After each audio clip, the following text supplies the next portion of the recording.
नमस्कार दोस्तों, स्वागत है आप सभी का आपके अपने Pandey sir English grammar YouTube channel पर।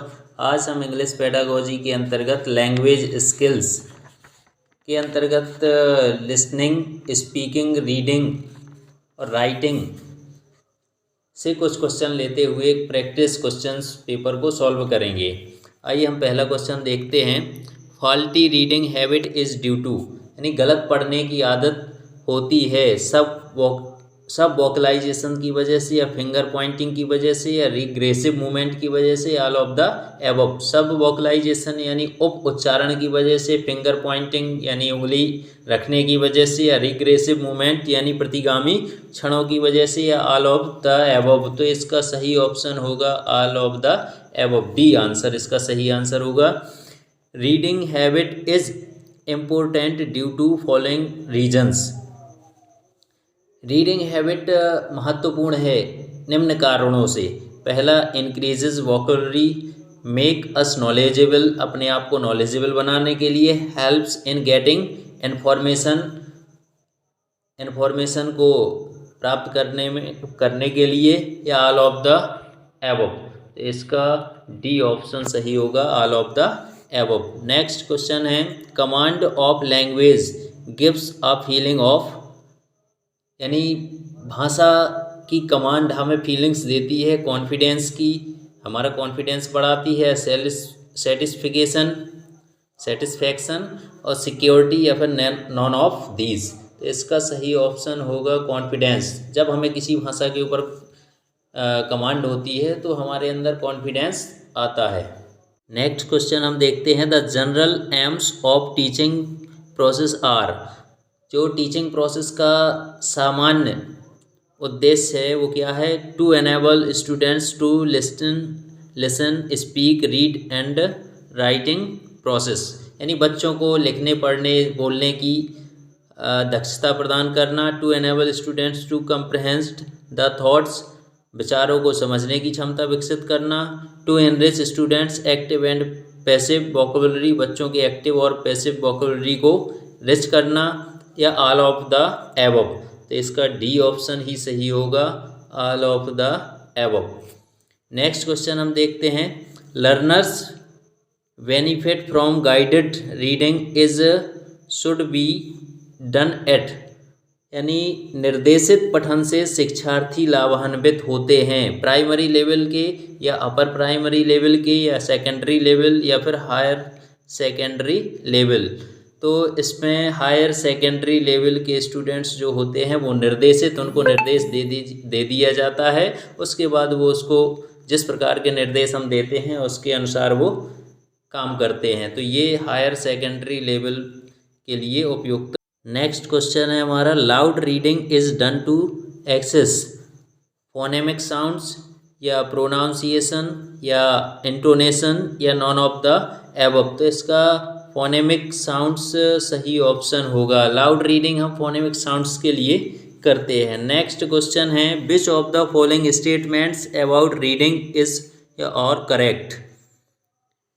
पहला ऑप्शन है, it is done in order to gain information और वेरीफाई एग्जिस्टिंग नॉलेज, और in order to have official perspective about ideas, यानी यह जानकारी हासिल करने या मौजूद ज्ञान को सत्यापित करने या विचारों के बारे में आलोचनात्मक दृष्टिकोण रखने के लिए किया जाता है। या फिर it involves the interpretation of ideas symbolised by written और प्रिंटेड लैंग्वेज, या फिर ये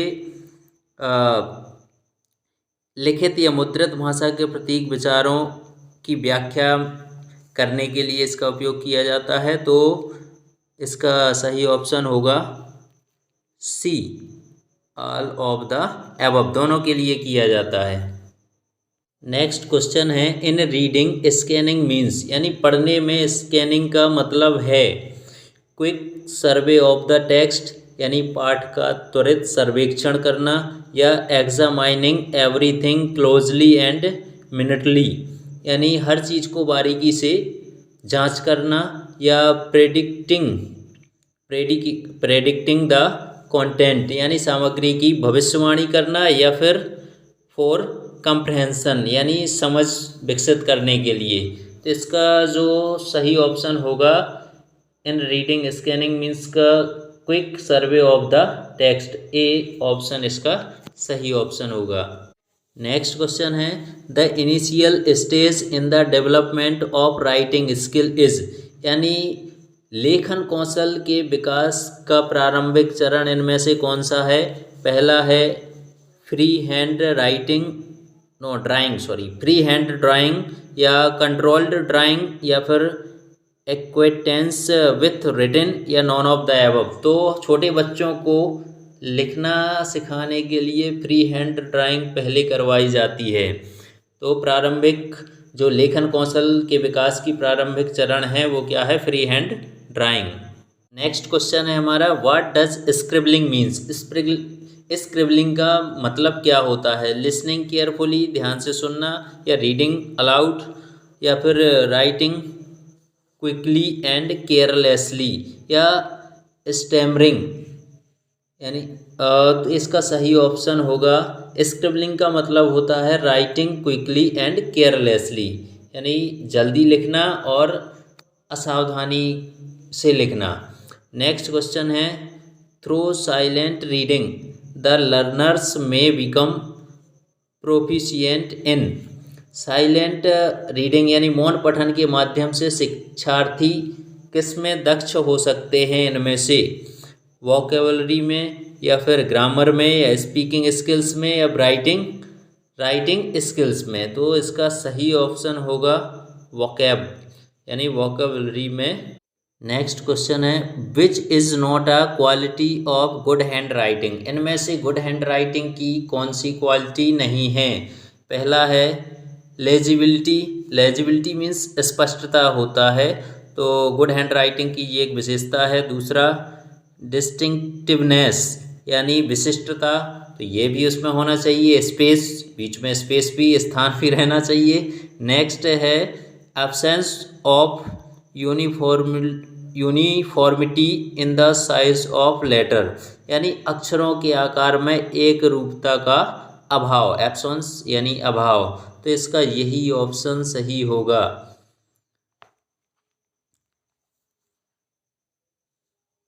नेक्स्ट हम देखते हैं the fill in the blanks and the fill in the blanks must share the same linguistic codes while learning a language.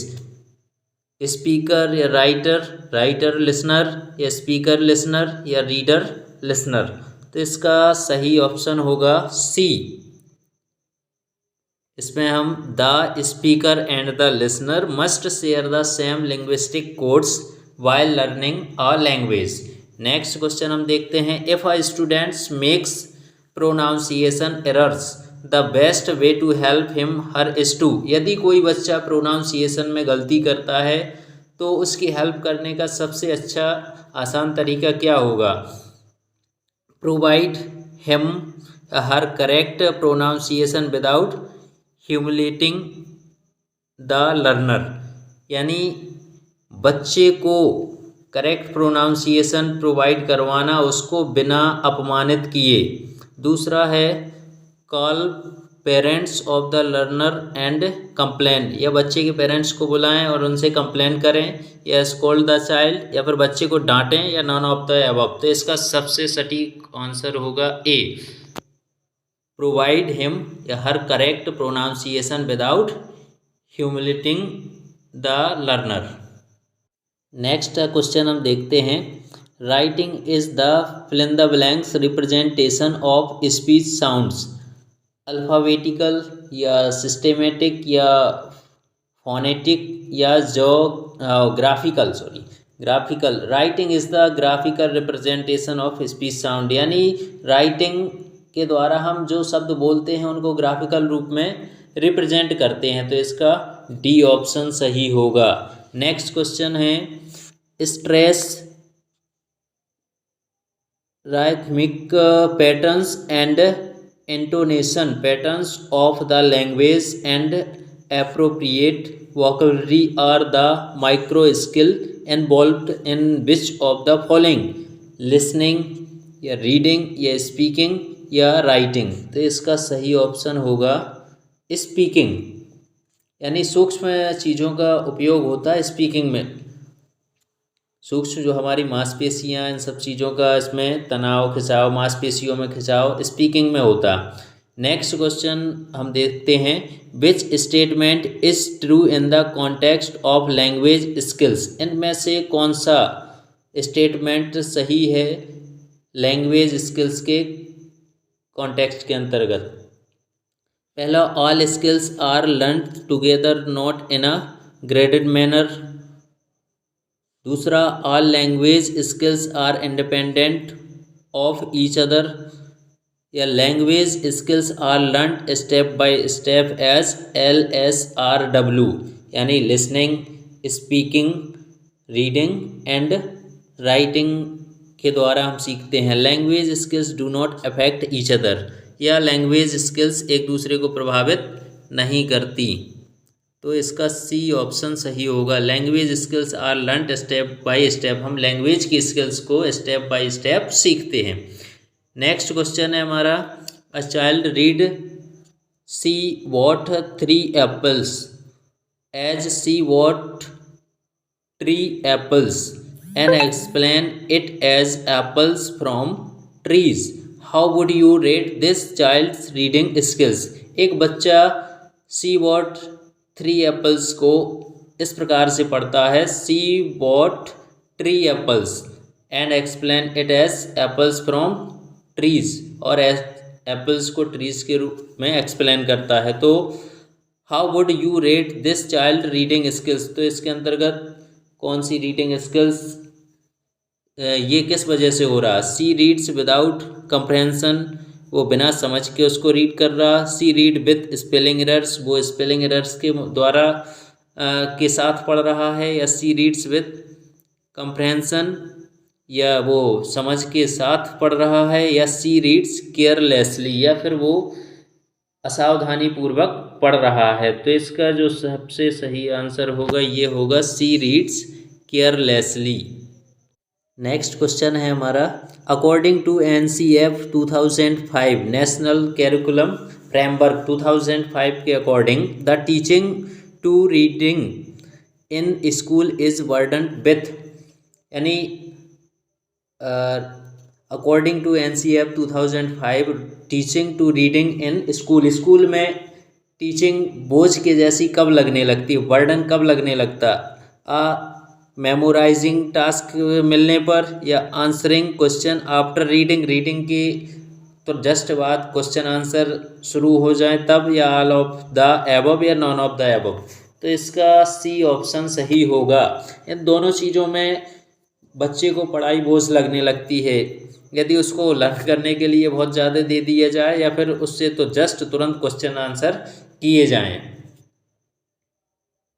Next 20 number का question हम देखते हैं, reading skills can be developed by. Reading skills को हम develop कर सकते हैं asking students to read text even if they do not understand it in one go. हम बच्चों से टेक्स्ट को रीडिंग करने के लिए बोले, भले ही वो उनको समझ में ना आए। दूसरा, promoting a cultural of reading, reading की संस्कृति के बारे में, कल्चर के बारे में बतलाकर। या providing interesting book in the school to community libraries, या बच्चों को स्कूल से इंटरेस्टिंग बुकें दें। और या फिर डी है ऑल ऑफ द एबव। तो इसका डी ऑप्शन सही होगा, ऑल ऑफ द एबव। हम बच्चे को इन सभी माध्यमों से उसकी रीडिंग स्किल्स को डेवलप कर सकते हैं। नेक्स्ट क्वेश्चन है, a teacher gives a headlines of a newspaper about power shortage and ask students to write 5 sentences on their own. Which type of writing is being developed by the teacher? एक teacher एक headlines देता है newspaper की बच्चों को power shortage के बारे में, और उस पर कुछ सेंटेंसेस, कुछ लाइनें लिखने के लिए बोलता है। तो वो किस प्रकार की बच्चों में किस टाइप की राइटिंग स्किल्स को डेवलप करना चाह रहा है? तो रिव्यू राइटिंग, या प्रोडक्ट राइटिंग या कंट्रोल्ड राइटिंग या फिर गाइडेड राइटिंग। तो इसका सही ऑप्शन होगा डी, गाइडेड राइटिंग। बच्चे को निर्देश दिए जा रहे हैं कि इसके अकॉर्डिंग हमें लिखना है। नेक्स्ट क्वेश्चन हम देखते हैं, what is most important in increasing reading competency, यानी पठन प्रतियोगिता बढ़ाने में सबसे महत्वपूर्ण क्या है। What is most important in increasing reading competency. पहला ऑप्शन है प्रैक्टिस स्ट्रक्चर ऑफ लैंग्वेज। दूसरा है more attention on pronunciation then comprehension, यानी रीडिंग कॉम्पिटेंसी को बढ़ाने के लिए हमें प्रोनाउंसिएशन पर ज़्यादा ध्यान देना चाहिए समझने की अपेक्षा, या लर्निंग मटेरियल्स के ऊपर, या practice questions given in the text. इसका बी ऑप्शन सही होगा, मोर अटेंशन ऑन प्रोनाउंसिएशन देन कंप्रहेंशन। नेक्स्ट 23 नंबर का क्वेश्चन हम देखते हैं, इसमें टाइप नहीं हो पाया। Students of class 4th can recognise flipped usage of sentence construction when the teacher, यानी बच्चे 4th क्लास के बच्चे किसी सेंटेंस को बेटर तरीके से रिकॉग्नाइज या पहचान पाते हैं किसके माध्यम से। नंबर ए ऑप्शन है tells them that something is wrong, tells them that something is wrong, या gives alternatives as possible correction, या फिर बच्चों को संभव सुधार के रूप में उपहार विकल्प दिए जाएं, या lets them find the appropriate sentence, या focuses on certain surface errors. तो इसका बी ऑप्शन सही होगा, gives alternatives as possible correction. Next 24 number को क्वेश्चन हम देखते हैं, a student of class 4th is feeling thirsty while teaching is going on. कक्षा 4 का एक बच्चा प्यास महसूस करता है जब टीचिंग चल रही है। He wants to drink water and takes permission from the teacher, वो पानी पीना चाहता है और टीचर से परमिशन लेना चाहता है। तो choose how he will make the request, तो आपको चूज़ करना है कि वो किस तरीके से रिक्वेस्ट करेगा। पहला, I want to drink water, मैं पानी पीना चाहता हूँ। Madam may I drink some water please, ma'am क्या मैं उस पानी पी सकता हूँ। Will you allow me to drink some water, क्या आप मुझे उस पानी पीने के लिए अलाउ करेंगी, या वाटर प्लीज़। तो इसका सही ऑप्शन होगा B, madam may I drink some water please. Next 25 number का क्वेश्चन है, silent reading involves, silent reading involves increase of vocabulary, यानी इससे वोकैब स्ट्रांग होती है, या करेक्ट प्रोनाउंसिएशन करेक्ट होता है, या लर्न टू एब्जॉर्ब और infer the underlying meanings of the text, या हम उसको उसकी जो मीनिंग्स है, उसका जो मटेरियल है, उसको हम बहुत अच्छे तरीके से समझ पाते हैं, एब्जॉर्ब कर पाते हैं। तो इसका, या फिर इंक्रीजेस रीडिंग स्पीड, या रीडिंग स्पीड उससे हमारी इंक्रीज होती है। तो इसका सही ऑप्शन होगा सी, लर्न टू एब्जॉर्ब और infer the underlying meanings of the text. Next question हम देखते हैं, critical thinking will be a byproduct of, critical thinking will be a byproduct of, यानी आलोचनात्मक सोच का उत्पाद है क्रिएटिव राइटिंग, या एक्सटेंसिव रीडिंग, या लिसनिंग केयरफुली टू अदर्स, या ऑल ऑफ द एबव। तो इसका डी ऑप्शन सही होगा, all of the above. Next question है, Aarti Saxena English teacher of class 8th, Aarti Saxena class 8th की इंग्लिश टीचर है। Ask her learners to read materials such as children's magazines, other magazines, newspapers, short story books, articles, etc. so that they should develop fluency in the target language.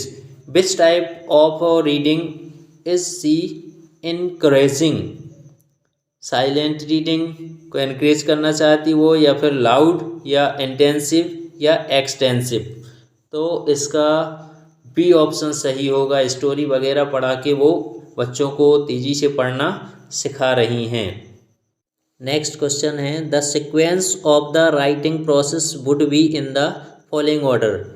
यानी जो writing process का sequence है वो इस order में रहता है, reviewing, monitoring, translating. Second है planning, translating, reviewing. C number का है translating, reviewing, monitoring. D option है प्लानिंग, मॉनिटरिंग एंड रिव्यूइंग। तो इसका डी ऑप्शन सही होगा। सबसे पहले प्लानिंग की जाती, फिर मॉनिटरिंग की जाती, इसके बाद रिव्यू लिया जाता है। तो डी ऑप्शन इसका सही ऑप्शन होगा। नेक्स्ट क्वेश्चन है, which of the following is a kind of speaking situation in which we find our selves.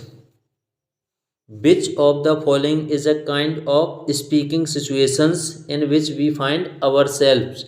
Interactive या partially interactive, only we या all of the above। तो इसमें all of the above आएगा। Speaking situations B find, जिसमें हम sir अपने आप को पाते हैं। इंटरेक्टिव भी, पार्टियली इंटरेक्टिव भी रहते, कभी ओनली बी नहीं बल्कि ऑल ऑफ द एबव दोनों। An English Hindi speaking teacher gets posted in a primary school which is situated in a remote area of Himachal Pradesh. एक English Hindi speaking teacher promote किया जाता है, पोस्टेड किया जाता है प्राइमरी स्कूल में, जो कि रिमोट एरिया हिमाचल प्रदेश में स्थित है। Since he does not now the local language, वहाँ की लोकल लैंग्वेज नहीं जानता है। सी फेसेस लॉट ऑफ प्रॉब्लम्स, वह कई प्रकार की समस्याओं का सामना करता है। सी शुड, उसे क्या करना चाहिए। Try to get herself posted out to a suitable place, उसको जो है अपने आप प्रयास करना चाहिए कि वो किसी सुटेबल प्लेस पर अपने आप को पोस्टेड करवाए। दूसरा, focus on the textbook only, केवल टेक्स्ट बुक पर फोकस करे। यह use the child's language as a resource while teaching, या फिर वो बच्चों की लैंग्वेज को रिसोर्स लैंग्वेज के रूप में पढ़ाते समय यूज करे। या encourage the community to learn standard English और हिंदी, या फिर कम्युनिटी को इनकरेज करे कि वो हिंदी और इंग्लिश स्टैंडर्ड लैंग्वेज सीखें। तो इसका सी ऑप्शन ज़्यादा सही रहेगा। वो बच्चों की जो लैंग्वेज है उसको रिसोर्स लैंग्वेज के रूप में लेकर के टीचिंग का कार्य कर सकता है। थैंक यू एवरीबॉडी, आप लोगों ने पूरा वीडियो देखा। अगर आप चैनल पर नए आए हैं तो सब्सक्राइब ज़रूर कर दें, ताकि आगे आने वाले सभी वीडियोस का नोटिफिकेशन आप लोगों को मिलता रहे। Thank you all of you.